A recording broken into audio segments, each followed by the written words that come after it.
नमस्कार, मैं doctor Abhimanyu Kumar Jain, MD physician. आज मैं हाइपरथायरॉयडिज्म व हाइपोथायरॉयडिज्म के बारे में बात करने जा रहा हूँ।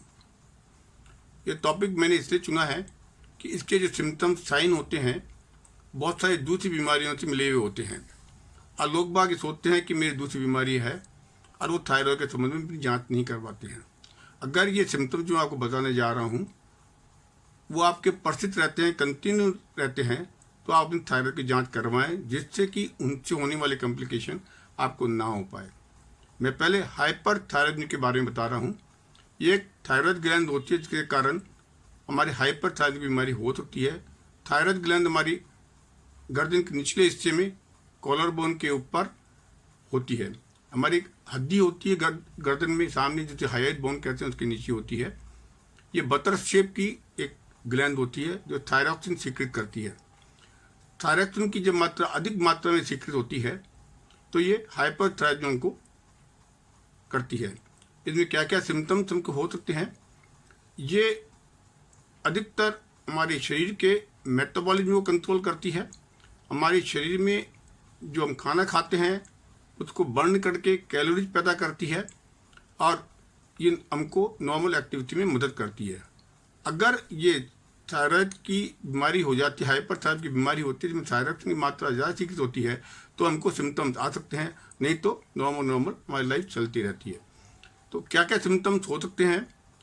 इनमें आपकी दिल की धड़कन तेज हो सकती है, कभी कभी आपको दिल की धड़कन महसूस हो सकती है, आप एंग्शियस हो सकते हैं, नर्वसनेस हो सकते हैं, आप कभी कभी घबराहट फील कर सकते हैं, आपको ऐसा महसूस हो सकता है कि मैं बिल्कुल अच्छा हूँ, बहुत एनर्जेटिक हूँ, परंतु धीरे धीरे आप में कमजोरी आ सकती है, फटिगनेस फील हो सकती है, आपकी आंतों के अंदर मोटिलिटी बढ़ जाती है, लूज मोशन हो सकते हैं, आपके पीरियड्स, फीमेल्स में जो पीरियड्स आते हैं वो भी एबनॉर्मल हो सकते हैं, स्किन आपकी पतली और शाइनी हो सकती है, बाल जो आपके होते हैं वो भी पतले, शाइनी और टूटने वाले हो सकते हैं, आपको गर्मी ज़्यादा महसूस हो सकती है, ठंड कम महसूस हो सकती है, आपका वजन एकदम कम हो सकता है, गांठ गले के सामने की तरफ आपको गांठ नज़र आ सकती है, जिसको हम गोइटर कहते हैं। ये सब सिम्टम्स और साइन आपको हो सकते हैं। अगर ये आपको महसूस होते हैं तो आप अवश्य जांच करवा लें। इसके क्या क्या कॉज हो सकते हैं ये जानना भी ज़रूरी है। इसका मेन कॉज ग्रेव डिजीज होती है, एक प्रकार की ऑटोइम्यून डिजीज होती है जो कि होती है और इसमें थायराइड की मात्रा ज़्यादा सीक्रेट होती है। दूध की एक नोड्यूल, एक गांठ बन जाती है जो थायराइड ग्लैंड में बनती है। वो नोड्यूल जो होता है वो काफ़ी मात्रा के अंदर थायरॉक्सिन सीक्रेट करता है और ये हमको थायराइड की बीमारी हो सकती है। तीसरे थायरॉयडाइटिस, इन्फ्लामेशन ऑफ थायराइड ग्लैंड का भी हो सकता है, जिसमें शुरू में काफ़ी मात्रा में से थायरॉक्सिन की सीक्रेशन बढ़ जाता है, बाद में कम हो सकता है, परंतु शुरू में बढ़ जाता है और हाइपरथायरॉयडिज्म हो सकता है। अगर हम आयोडीन की मात्रा भी ज़्यादा करते हैं तो भी हमको हाइपरथायरॉयडिज्म हो सकता है। इसके अलावा एक डिजीज होती है ग्रेव डिजीज, जो मैंने आपको बताया, वो एक ज़्यादा कॉम्प्लिकेशन कर सकती है, जिसमें आपकी धड़कन बढ़ना, पैल्पिटेशन होना, और हार्ट की कोई बीमारी है तो उसकी धड़कन और ज़्यादा बढ़ा देता है और हमको कई बार उनमें एट्रियल फिब्रिलेशन, वेंट्रिकुलर फिब्रिलेशन भी कर देता है। तो इसका हमको ध्यान रखना जरूरी होता है। इसके क्या डायग्नोस हो सकती है? इसके डायग्नोस करने के लिए हमको इसकी हार्मोन की जाँच करवानी पड़ती है, जिसको हम T3, T4, THS कहते हैं।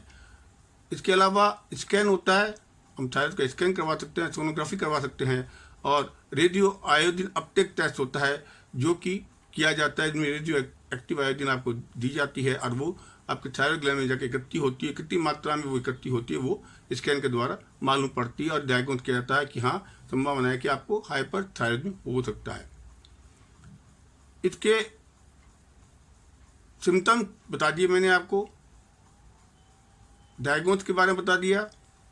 अब आते हैं कि हम इसका ट्रीटमेंट कैसे करेंगे। हम ट्रीटमेंट करना बहुत ईजी होता है। डायग्नोज होने के बाद कुछ दवाइयाँ आती है जिसको हम दे सकते हैं, जैसे नियोमर्केजोल है, पॉलीथायोरेसिल है, आदि दवाइयाँ हम इसको दे सकते हैं। इसके अंदर हम बीटा ब्लॉकर देते हैं जिसमें कि आपकी हार्ट की गति तेज होती है, उनको कम कर सकते हैं। रेडियो एक्टिव आयोडीन होती है जिसके कारण थायराइड की जो ग्लैंड का सीक्रेशन होता है उसको हम कर सकते हैं। इसको सर्जरी करके ऑपरेशन करवा सकते हैं जिससे कि हम इसको कंट्रोल कर सकते हैं। इन चीज़ों का अगर होता है, ध्यान रखते हैं, तो ये बीमारी को हम आसानी से कंट्रोल कर सकते हैं। सिम्टम्स, साइंस, क्या कारण है, सबको ध्यान रखें आप, और ट्रीटमेंट दवा बराबर लेंगे तो संभावना है कि आपके इसके होने वाले कॉम्प्लिकेशन आपको शरीर में ना हो। अब मैं आपको हाइपोथायराइड के बारे में बताता हूँ। ये भी वो थायराइड ग्लैंड के कारण ही होता है। इसके अंदर थायराइड की मात्रा जो होती है वो कम सीक्रेशन होता है। और इसमें क्या क्या सिम्टम्स हो सकते हैं आपके शरीर में। आपके शरीर में दिल की धड़कन धीरे हो सकती है, आपका वजन एकदम बढ़ सकता है, आपको ठंड ज़्यादा महसूस हो सकती है, आपको नर्वसनेस हो सकती है, थकान हो सकती है, आपके कार्पल थ्रम सिंड्रोम हाथ के अंदर हो सकता है, आपकी ब्रेन की सोचने की जो क्षमता होती है कम हो सकती है, पीरियड्स होते हैं वो इरेगुलर हो सकते हैं, आपका स्किन ड्राई कोर्स रफ हो सकती है, बाल स्किन के रफ हो सकते हैं, ड्राई हो सकते हैं, बार बार टूट सकते हैं। ये सभी बातें हाइपोथायराइड में होती है। परंतु जब बच्चों में हाइपोथायराइड में होता है तो ज़्यादा खतरनाक हो सकता है, क्योंकि कई बार अगर नीचे की तरफ हाइपोथायराइड में चले जाता है, शरीर के अंदर थायरॉक्सिन की मात्रा बहुत कम सीक्रेशन होती है, तो एक नई बीमारी, एक जो मिक्सोडिमा कहते हैं, हो सकती है, जो काफ़ी सीरियस हो सकती है। उसमें बच्चे को सभी चीज़ें, वजन बढ़ना, ड्राइनेस होना, कॉन्स्टिपेशन होना, शरीर में मुतवा भर जाना, पाँव सूज जाना, सांस लेने में तकलीफ होना, डिप्रेशन होना, अनइजीनेस होना, कुछ कुछ बेहोशी जैसा होना, बिल्कुल बेहोश होना, ये सब हो सकता है। इसको हम कई बार मिक्सोडिमा क्राइसिस कहते हैं, वो हो जाता है। ये थायरॉक्सिन की बहुत कम मात्रा होती है, बच्चे में ज़्यादा होता है, इसको हमको ध्यान रखना होता है। इसके अलावा इसके जो कॉजेज होते हैं वो भी आपको समझ लेना चाहिए। हम किसी का थायराइड का ऑपरेशन करवाते हैं, उसके बाद भी हाइपोथायराइड में हो सकता है। और रेडियो एक्टिव आयोडीन की मात्रा हम ज़्यादा देते हैं तो भी इसमें हो सकता है। इन्फेक्शन होता है, थायराइडाइटिस होती है तो भी इसमें हमारा ये थायराइड हाइपोथायराइड में हो सकता है। इसके अलावा अगर हम आयोडीन की मात्रा बहुत कम खाते हैं, लेते ही नहीं, हमारी डाइट में नहीं होती है, तो भी हाइपोथायराइड होता है।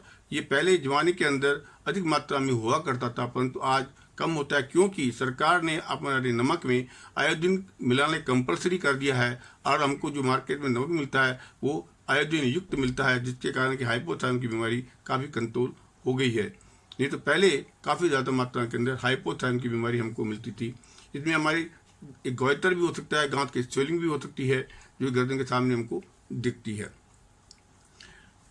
इसके अलावा ट्रीटमेंट, इसके अलावा डायग्नोसिस क्या कर सकते हैं, वही हम इसके लिए थायराइड की जांच करवाते हैं, T3, T4, TSH करवाते हैं, तो हमको मालूम पड़ जाता है। हाइपोथायराइड में एक थायराइड की बीमारी के अलावा और कहीं भी बीमारी होती है तो वहाँ पे भी हाइपोथायराइड हो सकता है।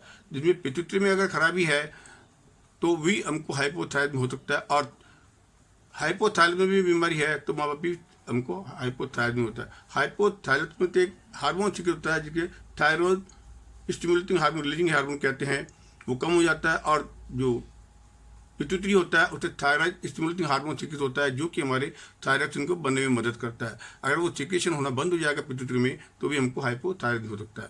उस समय इनकी भी हमको जांच करवानी होती है, क्या साथ में ये बीमारी तो हमको नहीं है। ये डायग्नोस होने के बाद अब सवाल होता है कि हो जाए तो हम क्या करें, इसका इलाज कैसे करें। तो सिंपल दवाइयाँ होती है, इसके अंदर थायरॉक्सिन नाम की दवाई दी जाती है और वो हमको बराबर रेगुलर ज़िंदगी भर लेनी पड़ती है, जिसको हम नागा नहीं कर सकते हैं। तो इस चीज़ का आप ध्यान रखेंगे तो इसके कॉम्प्लिकेशन जो होते हैं वो जो हमने बताया आपको, एक ग्रेव डिजीज जैसे उसमें बताया था, इसके अंदर मिक्सोडिमा बताया मैंने आपको, दोनों बीमारियाँ जो कॉम्प्लिकेशन होते हैं वो सीरियस हो सकते हैं। इसका आपको ध्यान रखना आवश्यक होता है। अगर आपको मेरा वीडियो पसंद आया हो तो आप इसे लाइक करें, सब्सक्राइब करें और बेल की घंटी पे क्लिक करें। अगर कोई क्वेश्चन आपका हो, पूछना हो, तो मेरे यूट्यूब पे आप पूछ सकते हैं। धन्यवाद।